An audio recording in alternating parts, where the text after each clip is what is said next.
Beat on the topic of innovation and rather stalled innovation.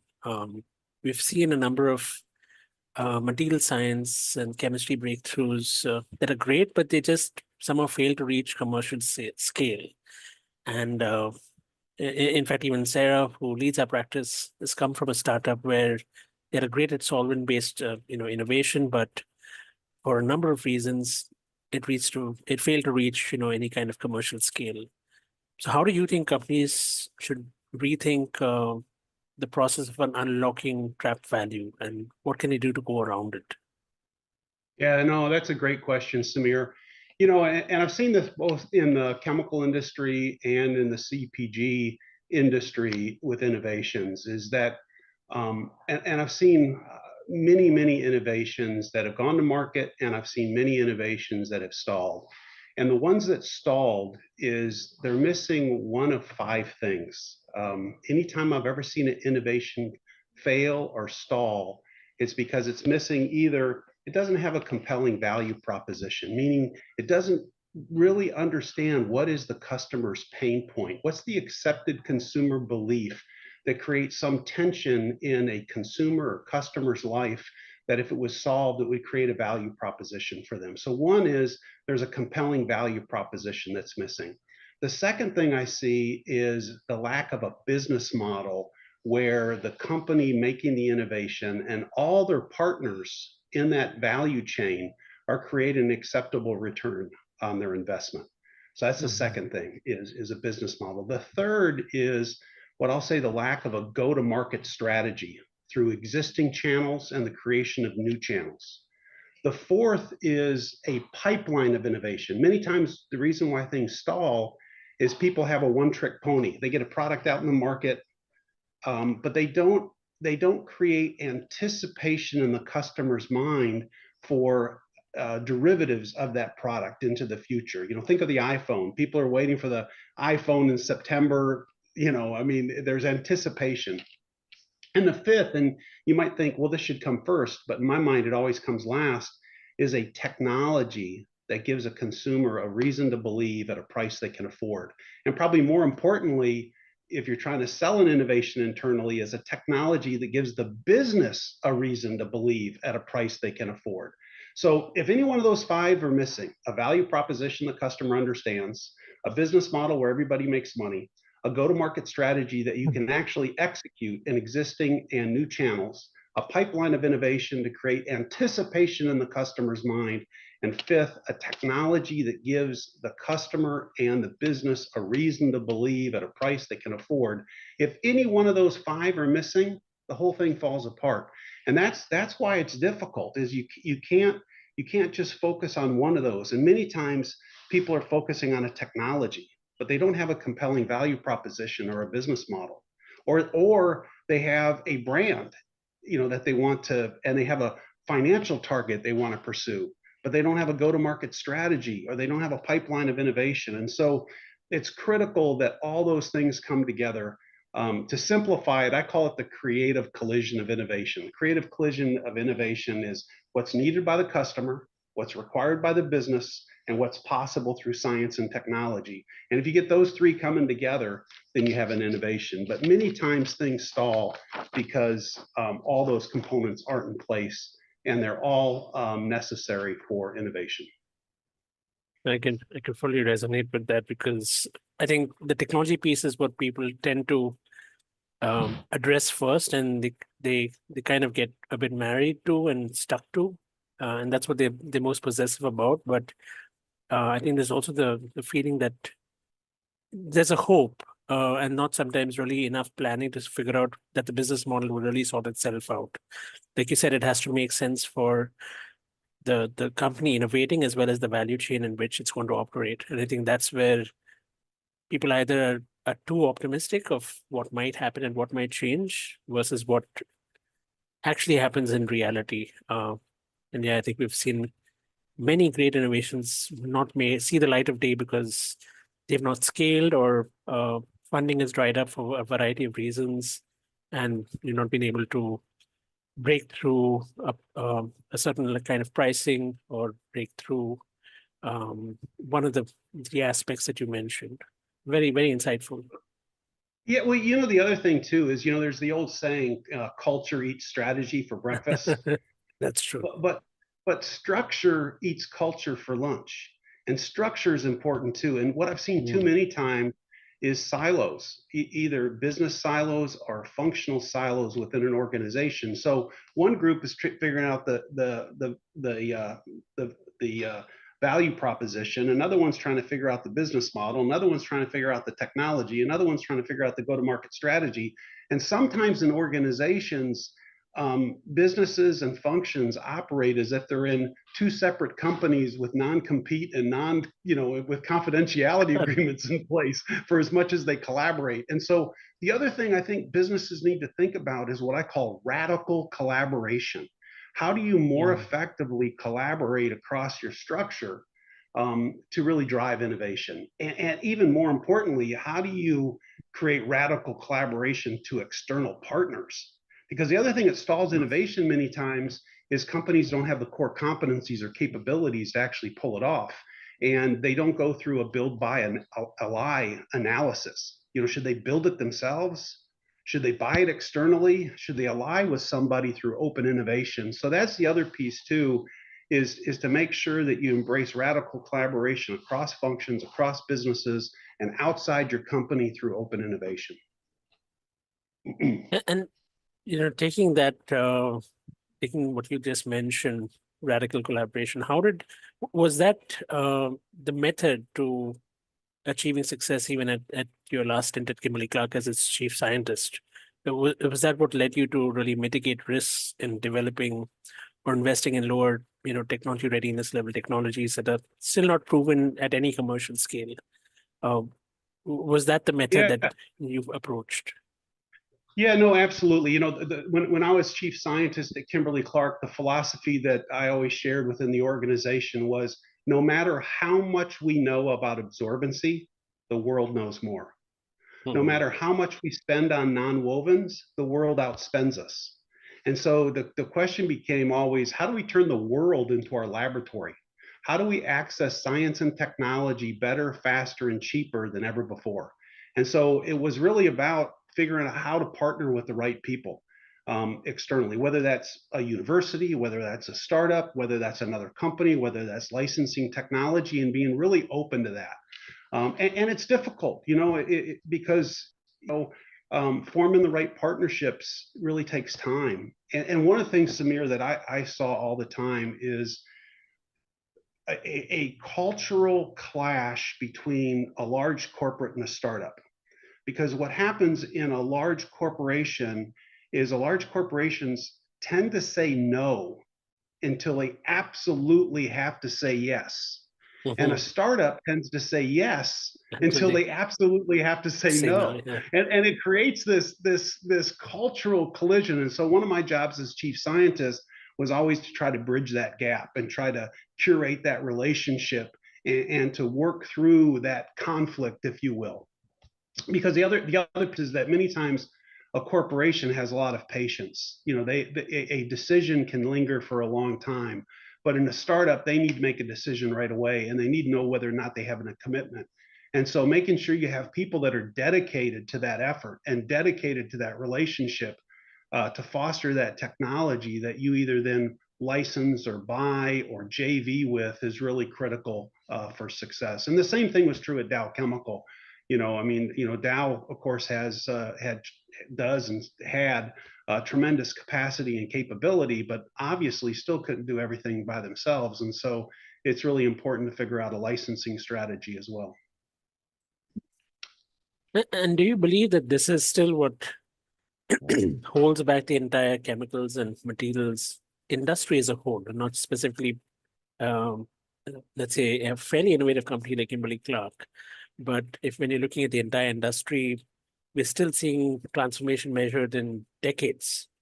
So are these the same types of barriers? Or are we looking at different structural or financial barriers that are preventing innovation from scaling faster and having more widespread adoption? Yeah, in the chemical industry, I see really three fundamental barriers. One is around capital intensity and asset cycles. And so what I mean by that is demand gets fulfilled in batches. So, Mhm. so if you're going to develop, if you're going to make a new manufacturing facility to make polypropylene, you're going to build a facility that's going to be larger than the current demand. And so trying to figure out how to balance the capital intensity with the asset cycle is something that has to be managed from a financial structural perspective. But the second is regulatory constraints. Even if you came up with a brand new material, the regulatory hurdles, the compliance with safety, environmental, market regulations, I mean, that adds years to the development and the approval timelines, both inside the company and outside the company. And the third is the value chain complexity. So, for instance, let me say, well, let's say, Samir, you and I just developed a bio-based, biodegradable material that could completely replace polypropylene at an equivalent or even lower cost. Now you start thinking about the capital intensity Mhm. to bring that material, and the value chain complexity to distribute that material globally or regionally, and the regulatory compliance associated with that. Just the complexity, even though you have a better mousetrap. I mean, everybody would love to have a bio-based, biodegradable material with the same properties of polypropylene at an equivalent or lower cost. That would be a complete game changer. But it would still take years, decades to get the asset intensity in place, the value chain, the whole supply chain in place, and the regulatory associated with that. The other thing I always see too is just risk aversion. I think at the end of the day, Mhm. many companies would rather invest in kind of a sure bet, which is more of an incremental improvement than something that's completely transformative and has a higher risk associated with it. Those are what I see. I'd love to hear your perspective, but I think it's around capital intensity, regulatory constraints, value chain complexity, and I think just an overall, I don't know if risk aversion is the right word. Um, because I think companies do a good job at actually managing risk. I think the aversion may be more uncertainty aversion. I've And seen it risk. so many times. Is because managing the risk is a financial aspect. How do you manage the risk, financial risk, but the uncertainty of it. If I make this bet, is it going to fail? And many times it's not financial, it's cultural. It's asking yourself, will I be considered a bad business person in the eyes of my peers if I make this decision and I'm wrong, right? And so that's another piece that needs to be managed within the culture of an organization to foster greater innovation, is to see failure as a route to learning versus a failure is a route to being exited from the company. you know. I think I fully agree, and I think it's not so much about just risk aversion or risk management, but the uncertainty, and we see that with a lot of our own clients, where they engage with us to really reduce that uncertainty in the best ways that they know how. For instance, when we're looking at the future of the EV battery space, there's a lot of change coming in. There are chemistries that have been around for a long time. Yet at the same time, chemistries that have been around for over a decade and a half or two might change, and they might disappear in a couple of years. And companies have either invested in capacity for specific active materials or solvents, and they have to rethink the entire offering to the market. But do you also have a viewpoint on the regulations that the chemical industry today faces? We know that Europe, let's say, is probably the most regulated market when you look at the chemicals industry. Is that something that would stifle, let's say, overall transformation and innovation, or do you think that's a necessary that is just part of this industry, and you can't live without it? Yeah, no, I think it's finding the right balance between regulatory and customer need. If I think about sustainability for a second, what I have noticed is there's three levels of maturity around sustainability. The lowest level is unfortunately where a lot of companies operate, which is what's the minimum that I have to do to be in regulatory compliance? What's the minimum that I have to do to make sure that I don't lose my license to operate? Hmm. And so that's when you put a regulation in place, that becomes kind of the scoreboard that people manage to. And so how do I just stay within that regulatory compliance? So that's on one end. On the other end is where a lot of NGOs operate, which is, don't you get it? We just have to do this for the planet. It's the right thing to do. It's for Hmm. our children's children. And those two worlds cannot talk to each other. The world of, hey, this is profit driven. What's the minimum that I need to do to make sure that I maintain regulatory compliance? The other end, which is not profit driven, but is purpose driven, what's the right thing to do for the planet? And so I think there's a middle ground, and that middle ground is, how do you use sustainability to create a competitive advantage for your company? And as soon as you focus on using sustainability to create competitive advantage, you actually achieve all three. You actually stay within regulatory compliance. You're using sustainability to create value for your company, and you're actually doing what's right for the planet and future generations. And so that's where I think companies need to move. It's not all the way to the NGO space, and not to stay in the what's the minimum I have to do to just keep my license to operate, but start looking at sustainability as a competitive advantage.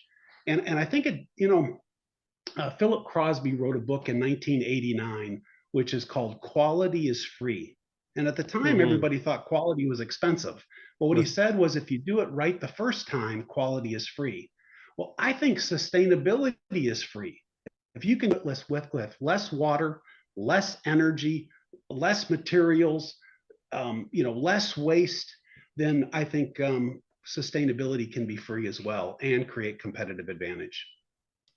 And I think that's what, let's say, most companies are now really moving towards designing products to be sustainable from the get-go. And of course, there is some investment and time that has to be allowed for that, but I think we will see the benefits of that in the coming years.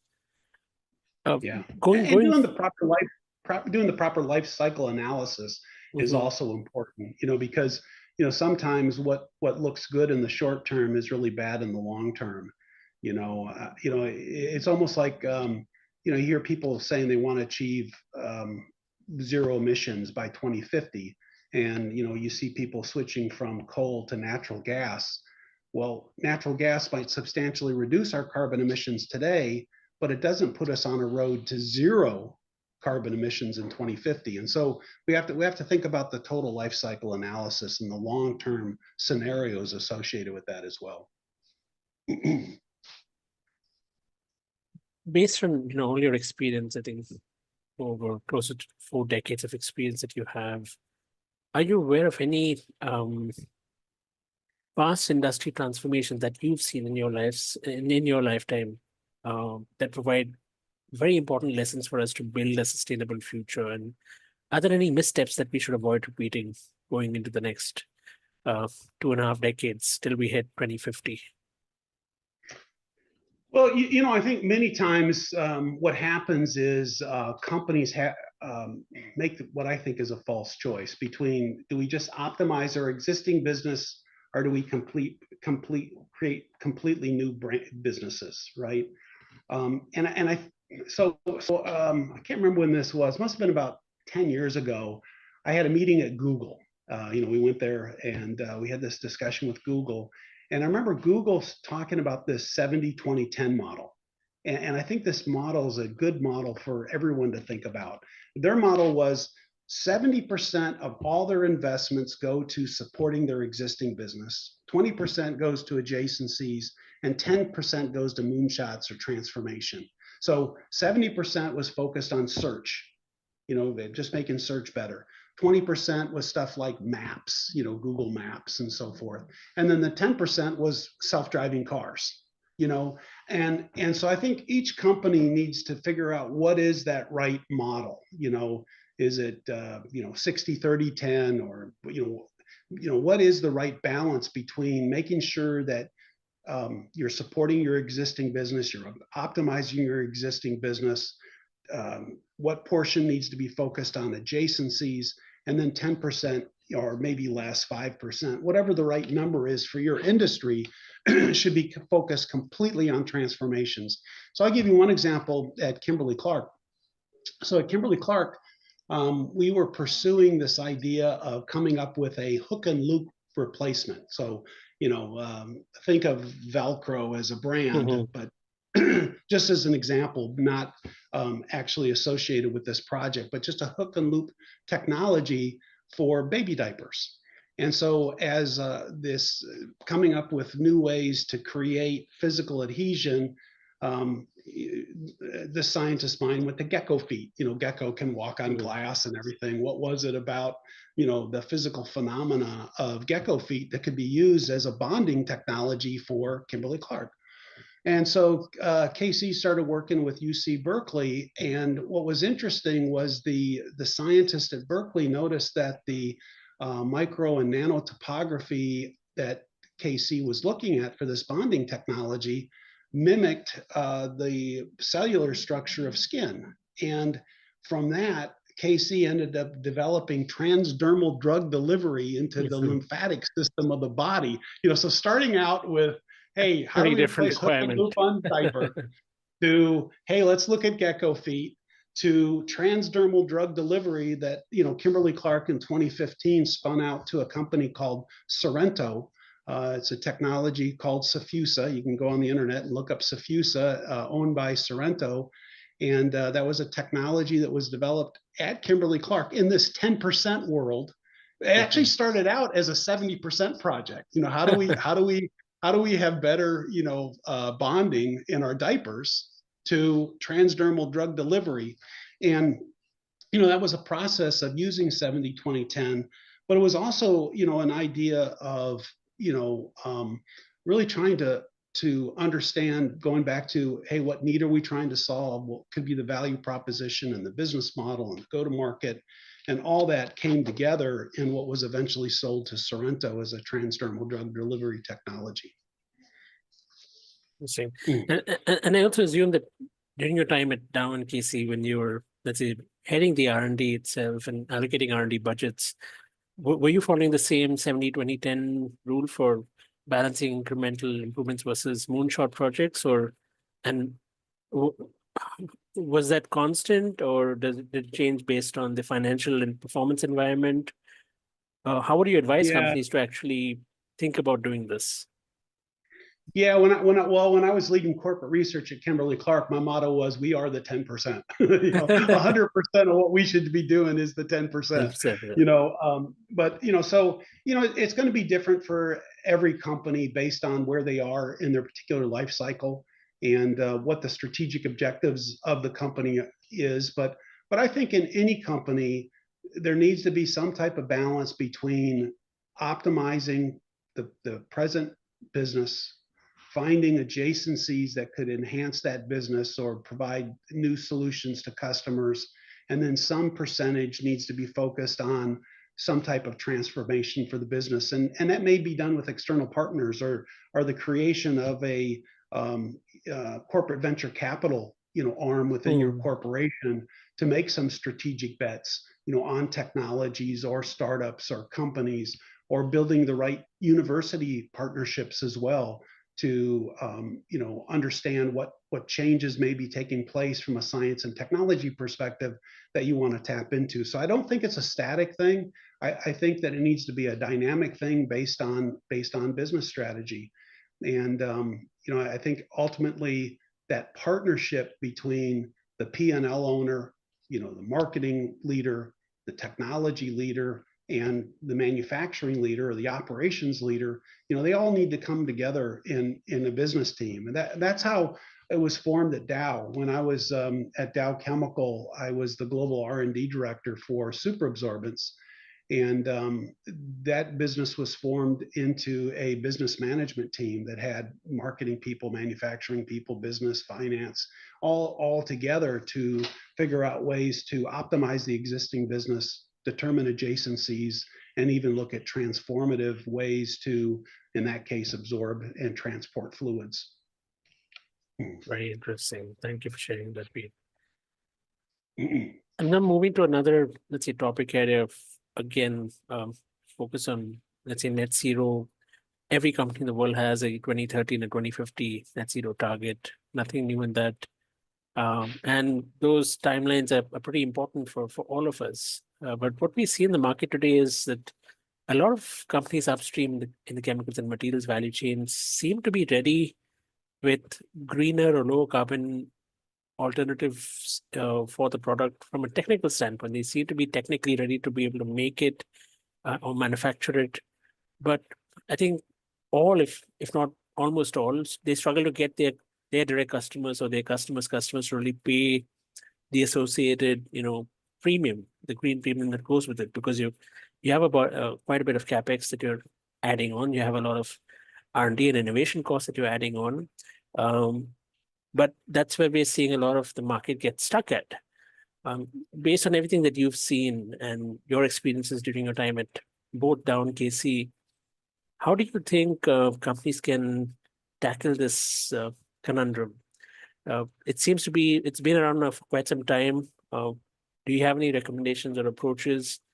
And especially in the absence of any subsidies that come into that market, what else can the market do to tackle it? Yeah, I mean, this is a tough problem to solve. I mean, I think there's a few things that companies can do. One is to find ways to embed cost savings into the solution that they're offering. Some type of operational efficiencies, whether it's energy saving or reduce waste, but couple the green offering with some operational efficiencies elsewhere in the company. And so to determine, to take a more holistic look, rather than looking at this one particular product or technology, is how do you look at it more holistically in embedding cost savings in the product that you want to produce. The other thing I think companies should look at is how do they co-invest with their customers? How does a company partner, with brands to co-fund sustainable material adoption? One of the things that, again, at Kimberly-Clark did was, again, UC Berkeley, Haas School of Business, Kimberly-Clark helped form a consortium, and looking at the entire value chain of, Dow Chemical, Kimberly-Clark, Walmart, Waste Management, all those companies coming together to take a look at the entire value chain to understand how you can develop solutions that are going to benefit the end use consumer, but do that in a way that enough economic value added is to the marketplace, so that not only can you provide an incentive to the customer to buy it, but you can provide an incentive to Walmart to put it on their shelf, and enough incentive to, Kimberly-Clark to get a profit and Dow Chemical to get a profit. And so you have to look at again, more holistically. No company, I think, can just do it on their own. I think you got to do it in partnership through with your suppliers and with your customers, and take a more holistic view. The other piece is the regulatory incentive leveraging. I think companies have to actively engage in policy advocacy to create tax credits and subsidies to be able to help customers afford these green technologies until they are economically viable to be able to be manufactured and sold in the marketplace without those tax incentives and subsidies. So it's kind of threefold. How do you embed cost savings into your product? How do you co-invest with your customers and your suppliers? And then how do you really sit at the table to make sure that you have a voice as it relates to advocacy for the right policies to be able to foster that? Very interesting. It's my assumption that the advocacy piece would have already been happening, or it's been happening for some time. Has it been effective enough, or has there really been dialogue which is really been taken up by regulatory bodies and government bodies across every key nation? Just going by your experience, is that a place where you think more can be done, or? Yeah, part of the problem, though, that I have seen is, let's say you and I are on that sitting around the table around policy, and you're selling polymer A and I'm selling polymer B, there tends to be this incentive for me to get the policy to work better for polymer B than to polymer A. When reality, if we could all come to the table with an open mind, maybe there's polymer C that neither one of us make, but if we actually partnered together, we could come up with a better solution. And that's part of the difficulty, I know, can't live in nirvana. I mean, everybody's got the products that they manufacture and sell today. Right. But that's part of the complication, Samir, that I have seen is just the ulterior motives of the individual sitting around the table to come up with a solution that best fits their need in kind of a scarcity mindset rather than a true abundancy mindset of what would be the best solution for society, best solution for customers, and best solutions for the partners sitting around the table. It's difficult because it becomes more of a political conversation than a truly scientific conversation or even market-based conversation. And so it takes a lot of diplomatic discussions and true understanding of what your position is at the table and what you can bend to get to the right answer for everybody. Well, I think it's a great way to approach it. Moving on to a little an adjacent area of discussion around, again, the supply chain, again, linked to regulations and what we're seeing in the market today. Based on your experience and your assessment of the chemicals industry as it stands today, what do you believe are the most underestimated regulatory and supply chain risks that are facing the industry today? Yeah, well, there's two that come immediately to mind. One is the evolving global compliance standards. I think companies really struggle to keep pace with the changing EU and US regulations, and maybe the incompatibility of the two sometimes, and so I think that's one, is just how do you stay abreast of, hey, California makes a new law and New Jersey makes a new law and Finland makes a new, and how do you navigate the evolving global compliance standards? That's one I see. And so you got to have the right people in place to understand what's going on and build the right scenarios and the right partnerships to be able to navigate that.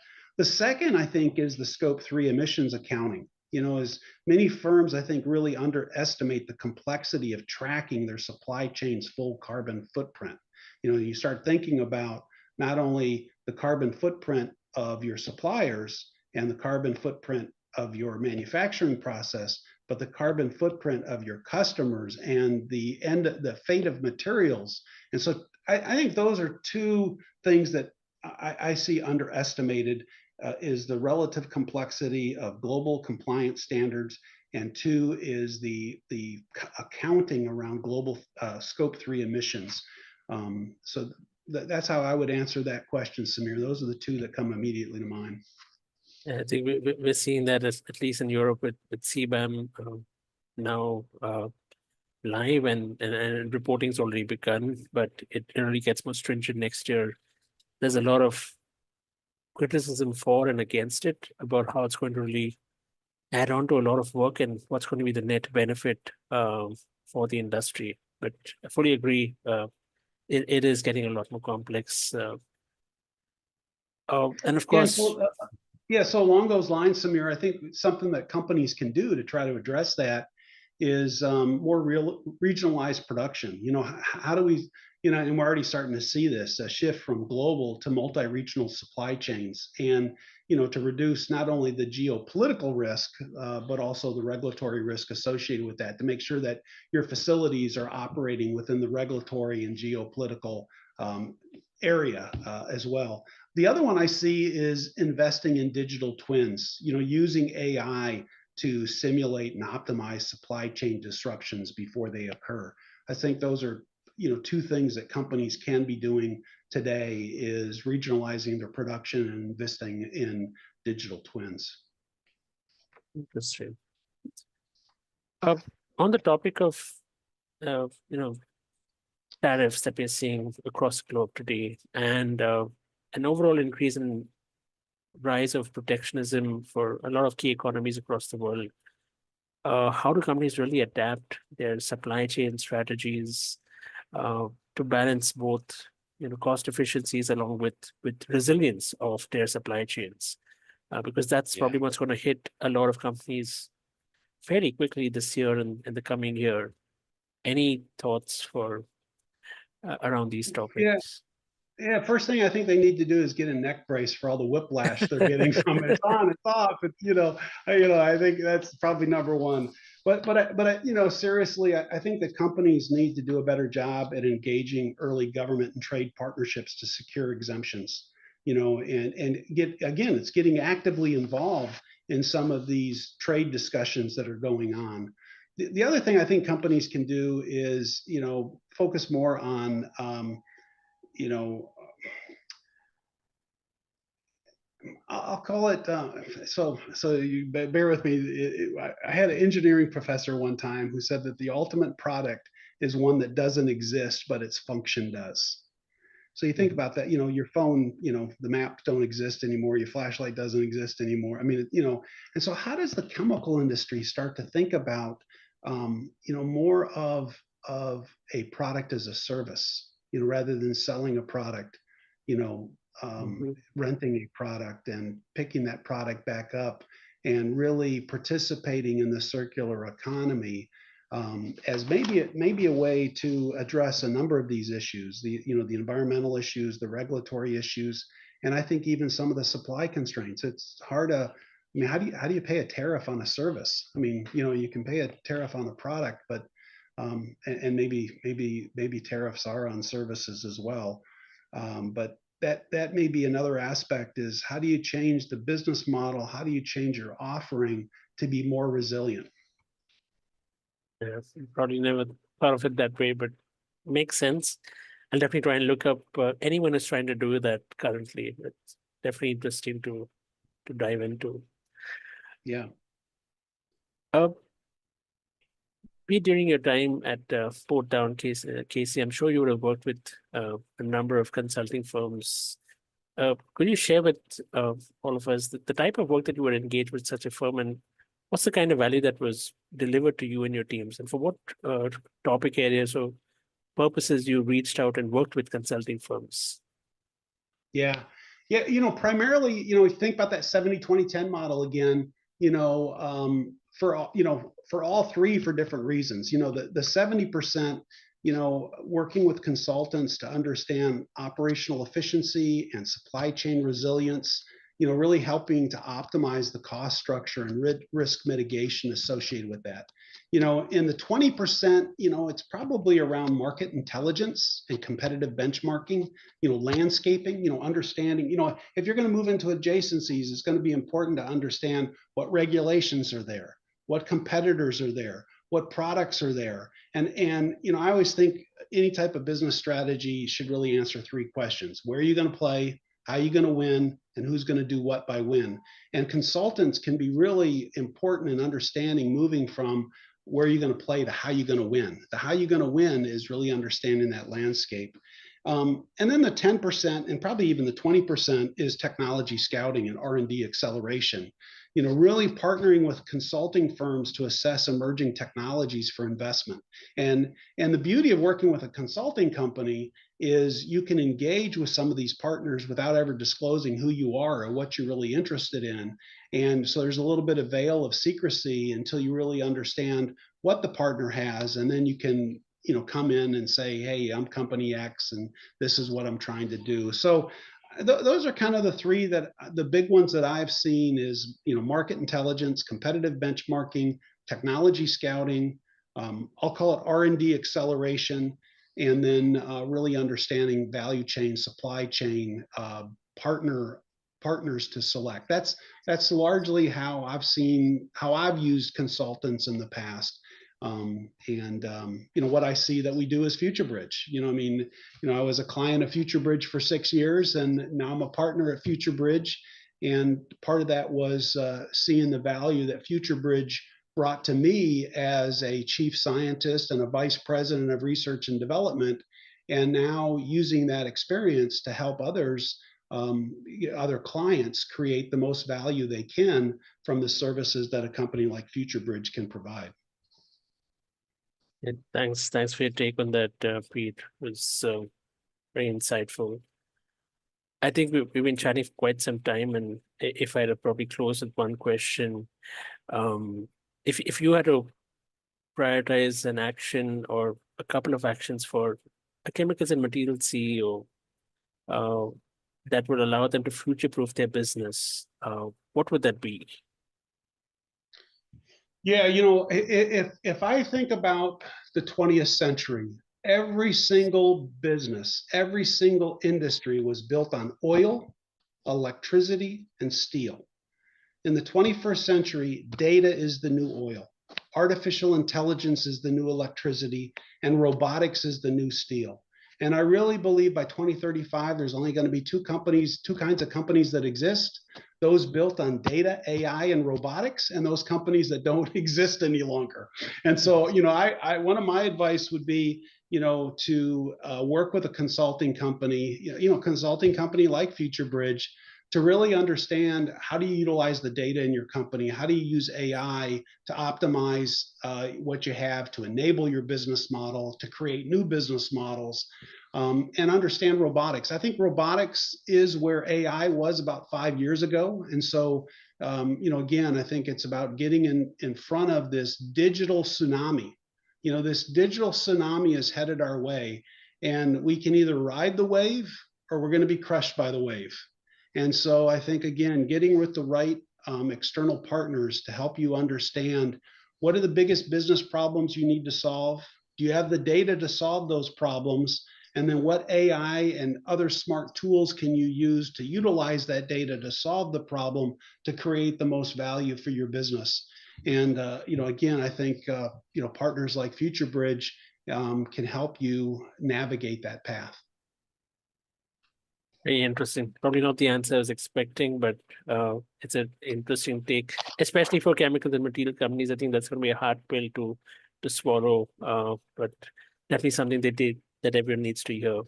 But thank you so much, Pete. Thank you for your time. It's been a pleasure almost this past hour, and I look forward to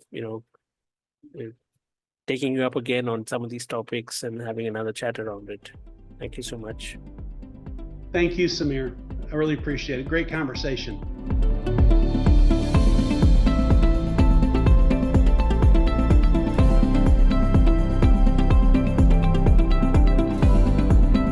And I hope you enjoyed the discussion as much as I did. Some of the interesting takeaways for me were the 5 key points to keep in mind to avoid stalled innovation and further unlock value from it. The real importance of radical collaboration and policy advocacy, especially in chemicals and materials companies. If you have any questions for us or would like to get in touch to discuss anything relevant to your business, feel free to reach out to us via LinkedIn or our website at futurebridge.com, or reach out to Pete or me directly. Thank you once again, and have a great rest of the day and week ahead.